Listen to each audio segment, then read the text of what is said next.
Hello everyone and welcome to Cinderful Gaming.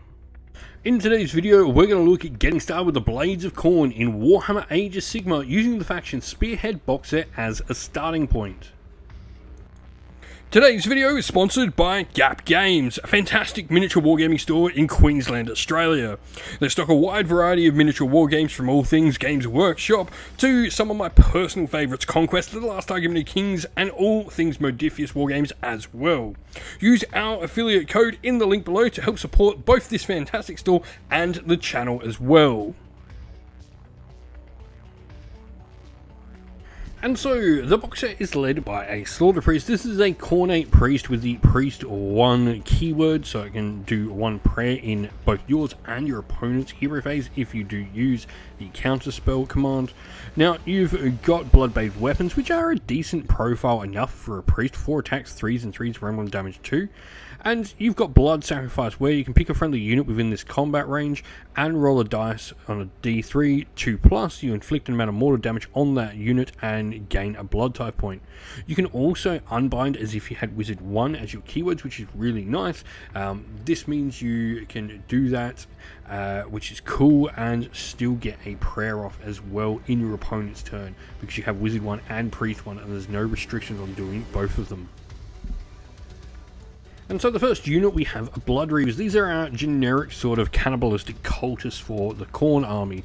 2 attacks each, 4s and 3s, no rend, damage 1, though they do, with the Blood for the Blood God passive ability, get to add 1 to the rend characteristic of their melee weapons for the rest of the turn if they've charged. Now they've also got the ability to take a Musician and Standard Bearer in the unit. Musicians give you some extra rally rolls when you use that command, and Standard Bearers can help increase your control score just that little bit more. Now, where Blood Reavers are sort of the generic chaff of the army, the Blood Warriors are the mightiest of our warriors. These are Chaos Warriors fully devoted to Khorne, 2 health each and a 3+ save, pretty solid rules-wise there. And they've got the option of Gore Axes and 1 in 10 models taking a Gore Glaive. These are pretty decent weapons with 3 attacks for both profiles, the Gore Axe being 4s and 3s to hit and wound with Rend 1 damage 1, and the Gore Glaive getting Rend 2 damage 2 instead. No respite means each time a model in this unit is slain by an attack and that model was in combat with the attacking unit, roll 2 dice. For each 5+, you can inflict a mortal damage on the unit that slew them. Now, you also get the option of a Standard Bearer of the unit, giving you a little bit of extra control score, which is great because you only have control score of 1 as standard. Now, we can get even more elite than our Blood Warriors, and this is in the form of Mighty Skull Crushers. These are mounted Khorne Knights, essentially mounted Blood Warriors. 5 health each, a 2+ save. They've got Gore-bathed Glaives or Axes, which are charged +1 damage, so 3 attacks, 3s and 3s, rend 1 damage 2 on the charge, and the Juggernauts themselves actually have 2 attacks at 4s and 3s, rend 1 damage d3. Slaughterous Charge is an ability you use in the charge phase. Who would have guessed? Do declare this if your unit charges turn, pick an enemy unit within 1 inch, roll a d3 and inflict some mortal damage equal to the roll on a 2+. They can take Musicians and Standard Bearers as well for the buffs we've already talked about. And so the first hero we're going to look to add is a Bloodstoker. This is a pretty solid little support hero. 5 health, 4+ save, but the big thing here is the Whip to Fury rule we have, where once per turn for our army, and what that means is we can only use this ability once over our whole army, so we can't have multiple Bloodstokers doing this. We pick a friendly non-hero bloodbound unit within this unit's combat range for the rest of the turn. They get to have a run and charge. This is pretty cool. It allows us to get, and more combat-focused units into combat quicker. Stops us potentially having to worry about getting shot for multiple turns while trying to cross the table. Wrathmongers are another good support unit for us. We already have a couple of good damage dealers in the Blood Warriors and the Mighty Skull Crushers, and the Blood Reavers can do a little bit of work as well. But Wrathmongers are 3 wounds each with a 5+ save. Their Wrathflails are decent with 4 attacks, 4s, 3s, rend 1, damage 1 and crit 2 hits on them. But the big thing here is we have the Crimson Haze, where while this unit's in combat, we add 1 to the attacks characteristic of melee weapons used by friendly bloodbound units, excluding Wrathmongers while they're held within 12 inch. This is pretty cool because we can tee it up so the Wrathmongers aren't fighting anything too dangerous. We could charge them into a hero that's sort of nearby a larger unit that we want to attack more or something like that. But also, each time on a modified hit roll for a combat attack targets this unit and it's a 1, you actually inflict more damage on the unit that attacked you as well. As you got these giant flails flinging everywhere, your opponent misses their attack and gets hit in the head. Now, lastly, when putting up the list, we had a few points spare, and we were looking at what to include in that, and the Aspiring Deathbringer is pretty much the only thing that fits in there, but it does support our army nicely. 6 health and a 3+ save, and actually 7 attacks, 4s, 3s, Ren 1 damage 2 isn't too shabby for the points we pay for this.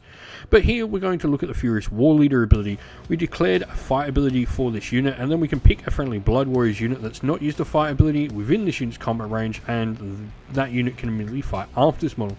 And when we do so, if the unit picked to do so is the Blood Warriors, we can add 1 to wound rolls for those attacks made by that unit as well. And a pretty solid ability to get a nice little extra buff onto our Blood Warriors. So our force today is the Blades of Khorne, and we've gone for the Bloodbound Warhorde battle formation. This gives us the passive ability Tireless Conquerors, where the effect is add 1 to hit rolls for combat attacks made by Bloodbound units that target an enemy unit that's contesting the objective we don't control. Pretty solid. Most of our units are going to be getting this bonus in our army, in fact all of them will, and it's going to go nicely with the potential of the Aspiring Deathbringer, +1 a wound on a Blood Warrior unit. Getting +1 a hit and wound is not too shabby. And so our first regiment is going to have our Slaughter Priest leading it. This model is going to be our general. And for units, we've then got the Blood Reavers, Blood Warriors, and the Mighty Skull Crushers in there. Our second regiment is going to have our hero, the Bloodstoker, leading it, and this model is going to have the artifact of power for the army, which is going to be the Collar of Contempt. What this means is this unit can unbind as if it had Wizard 1, but also each time it unbinds a spell, it inflicts D3 mortal damage on the caster. For the units in the model's regiment, we then have our unit of Wrathmongers. And lastly, Regiment 3 has just our Aspiring Deathbringer all by their lonesome. This model also though has our heroic trait, which is going to be Firebrand, which makes the unit a priest or 1, which is pretty solid. This means we're going to have 2 priests getting lots of the prayers off for our force.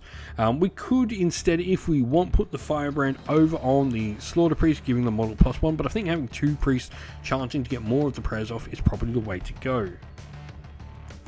We hope this video was helpful in getting you started with Warhammer Age of Sigmar, and it was able to give you some ideas and inspiration to start your own force in the game.